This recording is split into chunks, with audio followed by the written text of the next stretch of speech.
অল্প তেলে কিভাবে শুক্তো রান্না করা যায় তা আজকে আমরা একটু শিখে নেব।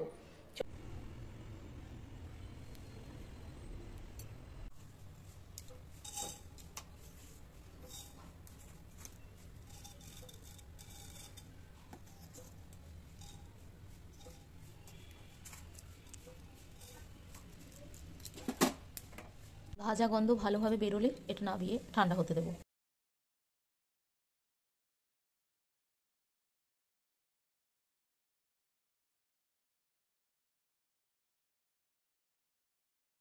তেল গরম হয়ে গেলে বড়িটা জাস্ট এইভাবে ঘুরিয়ে নেব, তাহলে অল্প তেলেই বড়িটা কিন্তু ভাজা হয়ে যাবে।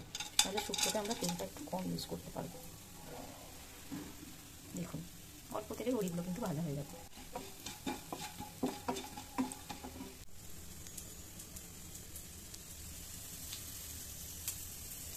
আর সামান্য একটু তেল দিয়ে উচ্ছেগুলো ফ্রাই করে তুলে নেবো, আর কিন্তু তেল আমি ইউজ করবো না। মশলাটা আমার রেডি হয়ে গেছে, যেটা ফ্রাই মশলা ওপর থেকে ছড়িয়ে দেওয়া হয় সেইটা।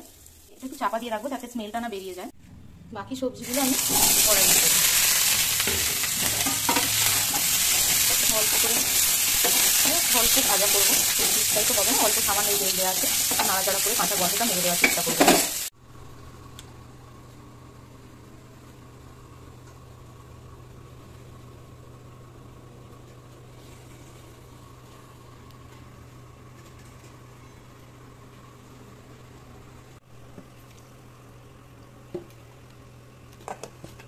শুকনো লঙ্কা ফোড়নটা একটু হয়ে যাওয়ার পর আমি এর মাঝেই হলুদটা দিয়ে দেবো, কেননা হলুদ পরে দিলে হলুদের একটা গন্ধ ছাড়ে, তো সেই গন্ধটা যাতে না ছাড়ে তার জন্য আমি হলুদটা আগেতে ফ্রাই করে নেব।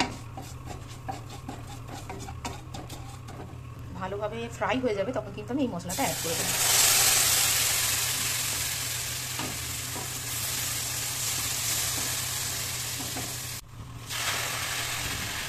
বাকি মশলাটা আমি একটু জল দিয়ে ধুয়ে দিয়ে দিলাম, এটা একটু ভালোভাবে ফ্রাই করে নিয়ে সবজিগুলো ঢেলে দেবো।